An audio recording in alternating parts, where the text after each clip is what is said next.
Ayan, good morning mga Lods. Good morning sa inyong lahat guys. So nandito tayo guys sa may Bukana Bridge Project. Boss, yung buntag. Wapay kuan boss kanang kano sa inaugurahan dire. Inauguration ba wapay balita. Cutting of ribbon ba? Wala pa no? Oo. So ayan, dito tayo guys. Update natin dito sa may Bukana Bridge Project no, itong dito. Boss. Ay buntag. Ha? Oo. Ayan guys, nangutahan nata sa mga trabahante dire no, sa Wapas Lacabalo. Pero ang sabi dito sa mga residente dito by November 28 daw hanggang dyan lang yung ano, yung mga Chinese ba dito sa area na lugar. So ang may iwan lang daw dito yung taga DPWH lang daw.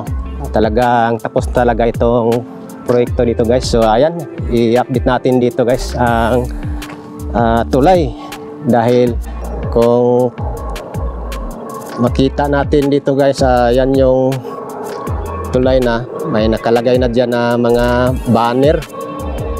Yan, may mga banner na dyan yung nakasulat Chinese ang nakasulat no.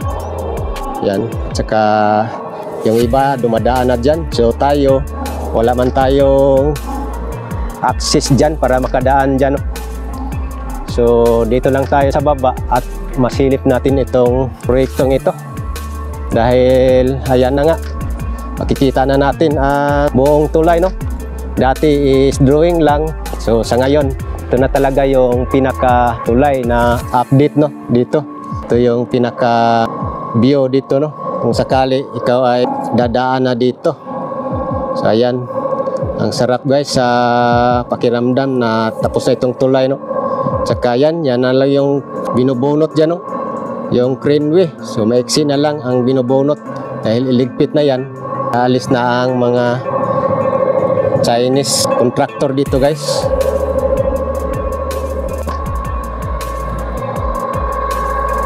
Yan, napakasaya tingnan no, na makita na po natin dito sa Davao City itong proyektong to, Bukana Bridge Project, na inumpisahan noong 2023, ngayon 2025 natatapos siya. So bali 2 taon lang talaga ang kontrata nila. Pohon makaagi na kita diyan no. So ngayon hindi pa tayo makadaan dyan dahil wala tayong access no. Yung iba dyan na dumadaan, nagbibideo, so may access sila dyan sa mga engineer dyan no. So tayo, nandito lang tayo sa malayo. So at least makapagbigay din tayo ng panibagong update dito no sa project na ito.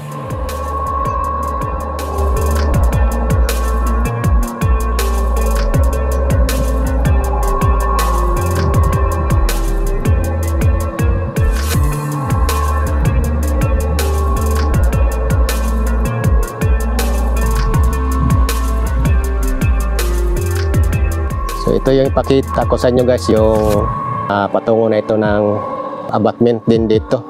So mahahaba ang bridge approach niya no. Yan. Yan na yung segment ng tulay. Ang ganda ng forma guys, iconic. Yan no. Isa sa pinakamagandang tulay ngayon sa Davao City. Ito po ay may haba na 1,340 meters. So itong buong coastal road ng Davao City sa buong 17.8 km, pangalawa itong tulay na to dito sa may Bukana and din Santa Ana Bridge, Santa Ana War Flyover. Yung una doon sa may Matina Aplaya Talomo Bridge no. Okay, so what's up guys sa ating aerial dito.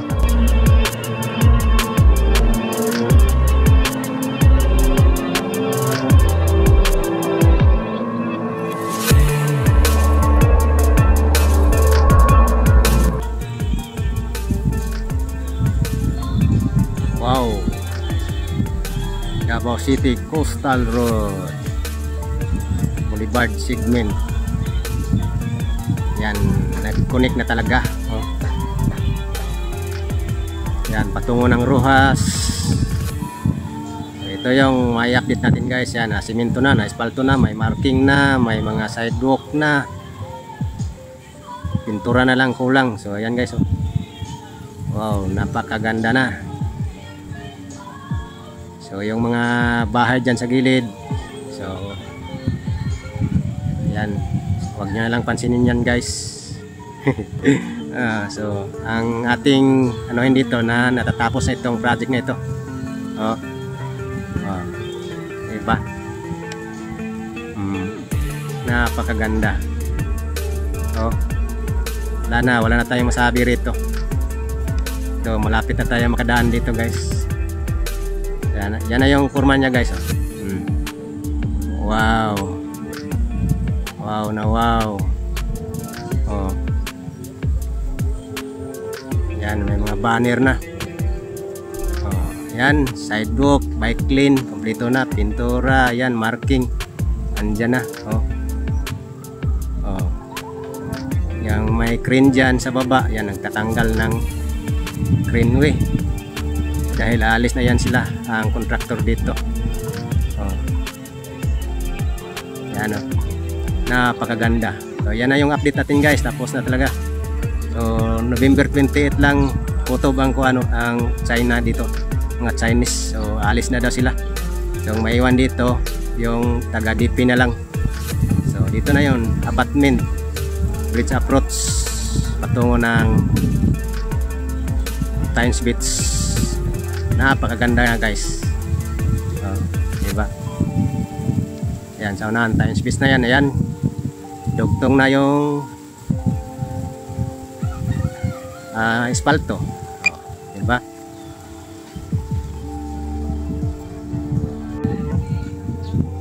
Yan, ito yung view niya sa gilid. Oh.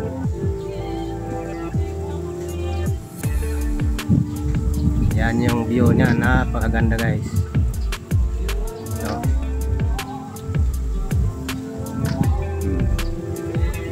grabe. Oh.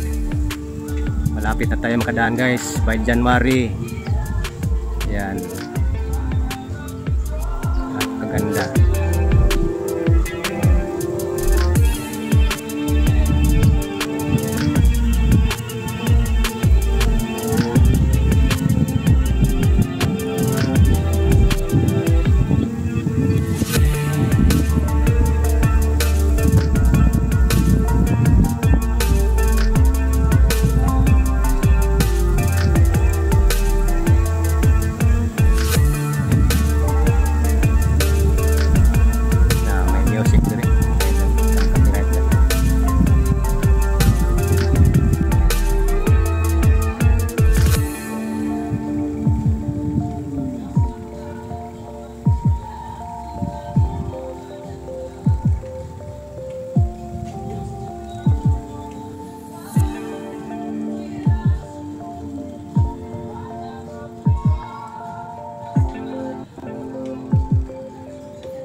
yan lang yung pakita ko sa inyo guys, yung update dito sa Davao Bucana Bridge Project. So at least na puntahan natin, pakita sa inyo guys. At tapos na talaga guys, kulang na lang nito pag turnover at inauguration no, dito. So yun ang nakuha natin na info dito na ngayong November 28 hanggang dyan lang ang mga Chinese no. So alis na daw sila. So ang maiiwan daw dito yung DPWH. So yan lang guys, like and share sa ating video ngayon no.